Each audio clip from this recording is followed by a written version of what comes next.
Flappy Bird es uno de los juegos típicos con los cuales se inician los principiantes en el desarrollo de videojuegos. Es por eso que existen cientos, si no miles de tutoriales de cómo iniciarse a partir de la creación de este juego. Pero entonces, ¿por qué agregar otro tutorial más a todo este catálogo de tutoriales? Bueno, la idea es que vamos a hacer algo básico, pero no va a ser 100% para principiantes, porque vamos a intentar utilizar algunas buenas prácticas, sin sobreoptimizar demasiado, y vamos a implementar en una forma rudimentaria patrones de diseño como singletons y object pooling, lo que a primera vista, para alguien que inicia desde cero, podría ser demasiado. Si están iniciando de cero, les dejo esta lista con contenido más enfocado para quien recién empieza. A la creación de este Flappy Bird la voy a separar en dos videos. En este primer video vamos a ver las cuestiones más básicas, controles, físicas, animaciones y demás. En el segundo vamos a ver algunas cosas un poco más avanzadas, como es el object pooling de los obstáculos que tiene que ir pasando el pájaro.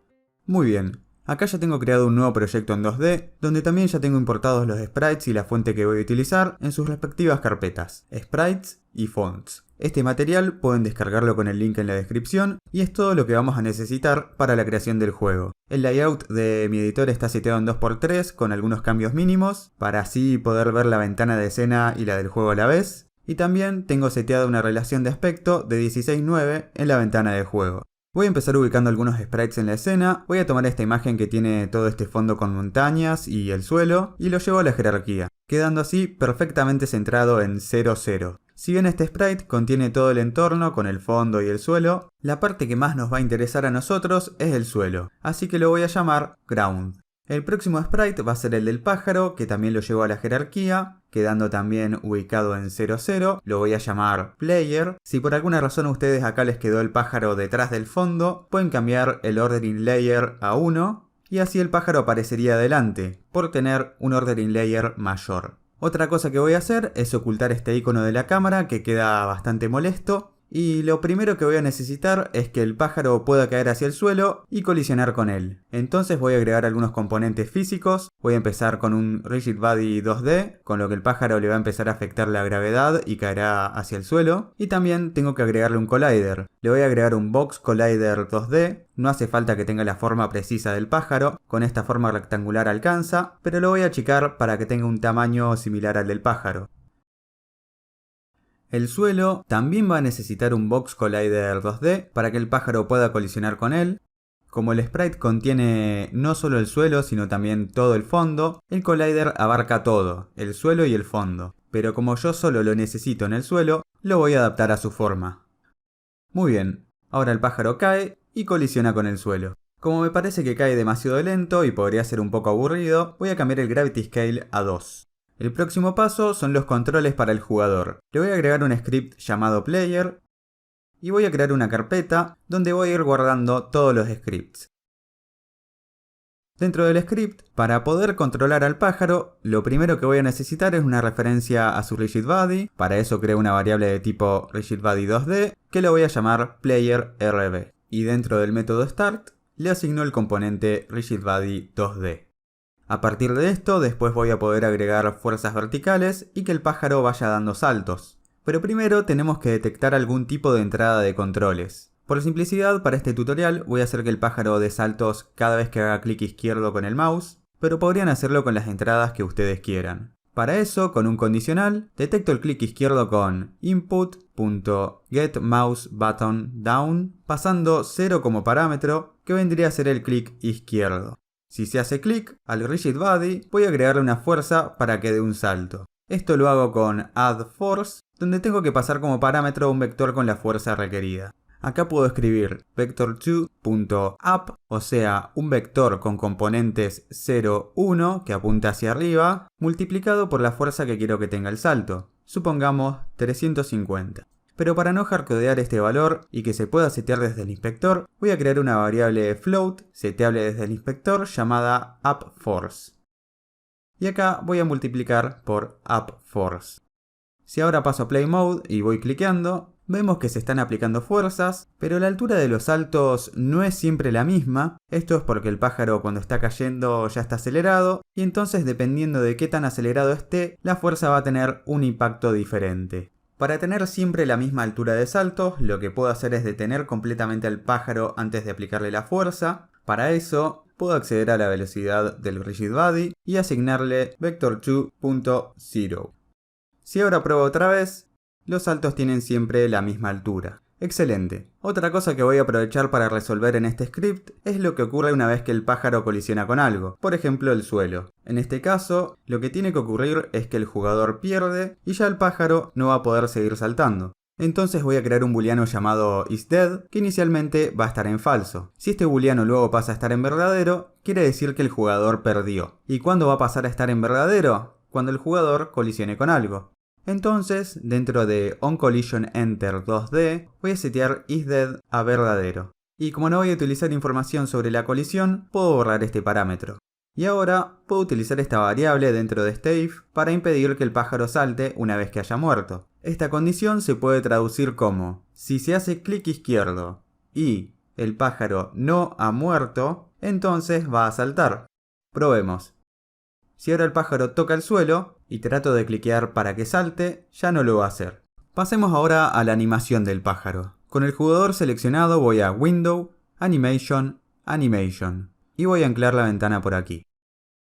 Ahora bien, este pájaro va a poder estar en 3 estados diferentes, por lo que vamos a necesitar 3 animaciones. En primer lugar, el pájaro va a poder estar quieto, también va a poder estar dando un aleteo si es que se hizo clic, o va a estar muerto si es que colisionó con algo. Le voy a dar a Create, voy a crear una carpeta Animations y dentro voy a crear una primera animación llamada Idle, o sea, el pájaro quieto. Esta no va a ser realmente una animación porque simplemente va a mostrar un sprite del pájaro estando quieto. Entonces todo lo que voy a necesitar es arrastrar este primer sprite del pájaro a la ventana de animación. Y eso sería todo para este estado idle. La próxima animación va a ser la del aleteo. Voy a crear una nueva animación que la voy a llamar flap. Y lo que va a reproducir esta animación son estos 4 sprites correspondientes al aleteo del pájaro. Si reproduzco esta animación se ve que está muy rápida, por lo que puedo disminuir los samples, o sea los frames por segundo, a digamos 15. Y ahora sí, tiene una velocidad razonable. Por último, necesito la animación de cuando el pájaro colisiona, la voy a llamar Die, y va a reproducir estos 2 sprites que tengo acá. A esta animación también le voy a setear los samples a 15, y así es como va a quedar. Ya tenemos nuestras 3 animaciones, lo que tenemos que determinar ahora es cuándo se van a reproducir. Y para eso tenemos el Animator Controller. Si ven en el jugador, van a notar que automáticamente se agregó un componente Animator que tiene asignado un Animator Controller llamado Player. Este objeto van a ver que se creó automáticamente en la carpeta Animations y si hago doble clic se abre la ventana Animator donde aparecen nuestras animaciones. Idle está marcada en naranja, lo que quiere decir que va a ser la animación por defecto que se va a reproducir al principio cuando iniciemos nuestra escena. O sea que al principio el pájaro va a estar quieto y como quiero que el pájaro pueda pasar de este estado idle a dar un aleteo, hago clic derecho, Make Transition y llevo la flecha hacia Flap, quedando así creada la transición. Cuando el pájaro termine de dar el aleteo, voy a creer que vuelva a estar quieto, así que voy a crear una transición de vuelta hacia idle. Y la otra transición que voy a necesitar es el pasaje de idle a die cuando el jugador pierde. Y en este caso no vamos a tener flecha de regreso a idle, porque una vez que el jugador perdió, se va a quedar en ese estado die. Entonces ya tenemos nuestras transiciones entre animaciones, pero faltan algunas cosas. Falta agregar las condiciones con las que vamos a pasar de un estado a otro. Para eso me voy a la pestaña de parámetros y voy a crear un parámetro de tipo trigger que lo voy a llamar flap. Y voy a crear otro parámetro también de tipo trigger que lo voy a llamar die. Si ahora me voy a la transición que va de idle a flap, puedo agregar la condición para pasar al estado flap. Y la condición va a ser que se dispare este trigger llamado flap. El disparo de este trigger lo vamos a hacer luego a través de código. Otra cosa que quiero para esta transición es que el aleteo se reproduzca instantáneamente al disparar el trigger, así que desactivo hasExitTime y seteo la duración de la transición a 0. Para el caso de la transición de flap a idle, sí voy a dejar habilitado hasExitTime porque quiero que una vez que se reproduzca la animación del aleteo, se vuelva al estado idle. Para eso voy a setear exit time a 1, que básicamente va a hacer que el tiempo sea de exactamente la duración de un aleteo. O sea, se reproduce una sola vez la animación del aleteo. Luego de eso va a volver a idle. Por otro lado, la duración de la transición va a ser 0. Para lo que es la transición al estado die, la condición va a ser que se dispare el trigger die, deshabilito hasExitTime y seteo la duración de la transición a 0. Una última configuración que voy a hacer es ir a cada una de mis animaciones y deshabilitar Loop Time, porque quiero que se reproduzcan una única vez. Ahora lo único que queda por hacer es ir al código y disparar los triggers. Entonces lo primero que voy a necesitar es una referencia al animator. Y desde esta referencia voy a poder disparar los triggers. El aleteo quiero que se reproduzca al hacer clic, entonces aquí dentro, con el animator, voy a usar la función setTrigger y el trigger que voy a disparar es flap. El otro trigger que voy a disparar es die en el momento que el pájaro colisione con algo. Para hacer esto un poco más legible voy a crear una función llamada flap y voy a cortar y pegar estas líneas y entonces acá al hacer clic hago la llamada a flap. Con esto va a bastar para ver las animaciones. Si ahora paso a play mode, cada vez que cliqueo el pájaro hace un aleteo y al caer al suelo se reproduce la animación de cuando muere. Perfecto. Pasemos ahora a configurar una interfaz de usuario muy básica. Para eso voy a crear un canvas. Hago foco apretando F en la ventana de escena. Y para que los elementos dentro de él se escalen de acuerdo al tamaño de la pantalla, selecciono Scale with Screen Size. Y dejo una resolución de referencia de 1920 x 1080. Lo próximo que voy a hacer es crear un texto para mostrar el puntaje con Text Mesh Pro. Importo todo lo necesario. A este texto lo voy a llamar Score Text. Como lo quiero ubicar en la esquina superior derecha, hago clic acá y manteniendo Shift y Alt selecciono este preset que va a llevar su pivote y su posición a esta esquina.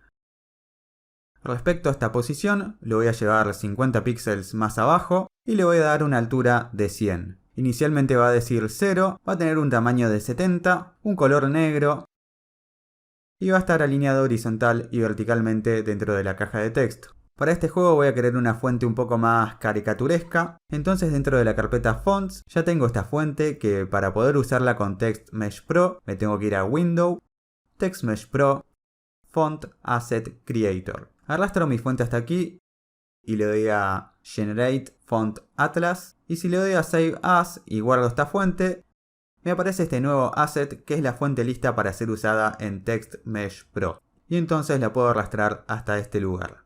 Perfecto. Otro texto que voy a necesitar es el texto que aparece cuando el pájaro colisiona y muere. Voy a duplicar este texto de puntaje. Este se va a llamar Game Over Text. Seteo su posición y pivote arriba y al medio con Shift y Alt. Lo voy a mover 50 píxeles hacia abajo. Va a tener un ancho de 900, una altura de 150. Va a decir Game Over. Va a estar en mayúsculas y va a tener un tamaño de 120.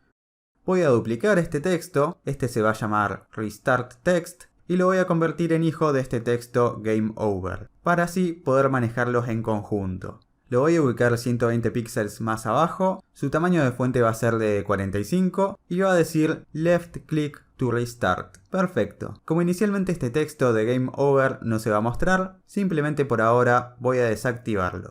El lugar donde voy a volver a activar este texto de Game Over es en un Game Manager. Así que voy a crear un objeto vacío Game Manager con un script también llamado Game Manager. Este Game Manager va a ser un lugar centralizado donde vamos a hacer cosas como mostrar el texto de Game Over, reiniciar el nivel, actualizar el puntaje y básicamente todo lo que esté relacionado a hacer un seguimiento correcto del juego. Como quiero que este Game Manager sea un lugar único donde poder hacer todas estas cosas, puedo convertirlo en singleton. Básicamente lo que permite un singleton es que exista una única instancia, en este caso va a ser una única instancia del Game Manager, y esta instancia va a ser fácilmente accesible desde los demás scripts.